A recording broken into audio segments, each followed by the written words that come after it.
వెన్న,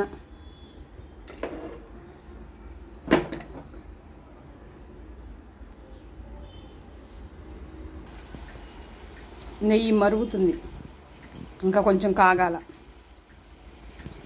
అప్పుడు మంచి టేస్ట్ వస్తుంది. గేదె ఇచ్చిన పాలల్లో వెన్నుంది, పాలల్లో పెరుగుంది, వెన్నుంది. ఎన్ని రోజులైనా నిల్వ ఉండే వెన్ననిచ్చింది. ఒక్కరోజు 2 రోజులకు ఇరిగిపోయే పాలల్లో చాలా రోజులు నిల్వ ఉండే నెయ్యినిస్తుంది. అంటే ఎంత గ్రేట్! ఆ పాలల్లో ఇంత శక్తి. పాలు కాచి టీ పెట్టుకోవచ్చు, కాఫీ పెట్టుకోవచ్చు, తాగొచ్చు పాలని. మళ్ళీ కాచి తోడేయచ్చు, పెరుగు చేయొచ్చు, ఆ పెరుగును మజ్జిగ చేయొచ్చు, ఆ మజ్జిగ వెన్న తీయొచ్చు, ఆ వెన్నను కరిగిస్తే నెయ్యి అవుతుంది. ఎంత గ్రేట్! ఇది దేవుడు మనకి ఇలా ఇచ్చినందుకు చాలా గ్రేట్. పాలతో ఐస్ క్రీమ్ చేసుకోవచ్చు, పన్నీర్ చేసుకోవచ్చు, కలాకాని స్వీట్ చేసుకోవచ్చు, కోవా బిళ్ళలు చేసుకోవచ్చు, ఎన్ని చేసుకోవచ్చో. ఒక్క పాలతో ఎన్నో చేసుకోవచ్చు. చాలా గ్రేట్ అన్నమాట. కేజీన్నర ఏమో అవుతుంది నెయ్యి, లీటర్న్నర. పాలు పొంగించవచ్చు. కొత్తగా ఇళ్లలోకి వెళ్ళేటప్పుడు, గృహప్రవేశాలు చేసేప్పుడు పాలు పొంగించుకోవచ్చు. మామూలుగా కూడా మనం పరవన్నం వండుకోవచ్చు.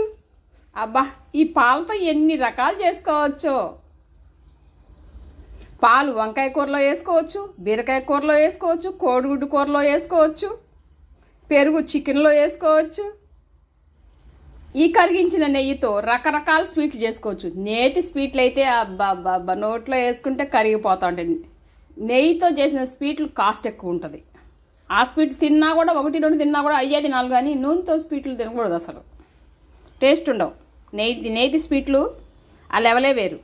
రోజు అన్నంలో నెయ్యి లేకుండా అన్నం తినకూడదంట. రోజు నెయ్యి వేసుకొని అన్నం తింటే అసలు వాళ్ళు కిక్కే వేరప్ప. 1 స్పూన్ అయినా సరే వేసుకొని తినాలి. నెయ్యి ఎంత మరుగుతే అంత స్మెల్ వచ్చింది, అంత మంచి వాసన వస్తుంది. ఇంకొంచెం కాగాలి. బజార్లో ఇప్పుడు కల్తీ నెయ్యిలు కూడా అమ్ముతున్నారు. కల్తీ నెయ్యిలు తినమాకండి. స్వచ్ఛమైన నెయ్యి తయారు చేసుకొని తినండి. స్వచ్ఛమైన నెయ్యి ఎప్పుడు కాస్ట్ ఎక్కువే ఉంటుంది. చూడండి ఎట్లా మరుగుతుందో. ఒక్క పాల వల్ల ఎన్ని రకాల ఉపయోగాలు ఉన్నాయో, ఎన్ని రకాల పదార్థాలు చేసుకోవచ్చో, ఎంత ఎంజాయ్ చేసుకోవచ్చో తింటూ. నెయ్యి కాగిందండి. ఇప్పుడు స్వచ్ఛంగా చక్కగా కాగింది. ఇది ఎన్ని రోజులు నిల్వ ఉంచినా నిల్వ ఉంటుంది. నెయ్యి కాసేపు కొంతమంది ఎక్కువగా కాయకుండా తీసేస్తుంటారు. అది మంచి స్మెల్ రాదు. తర్వాత పైన లేయర్గా బూజు గట్టి ఏదో రకంగా వాసన వస్తూ ఉంటుంది. ఇంత బాగా కాయాలి. నెయ్యి చాలా టైం పట్టింది కాగడానికి. స్వచ్ఛంగా కాగినాక ఇలాగా బుడగలు వస్తాయన్నమాట లాస్ట్లో. ఇది బాగా కాగింది అని అర్థం.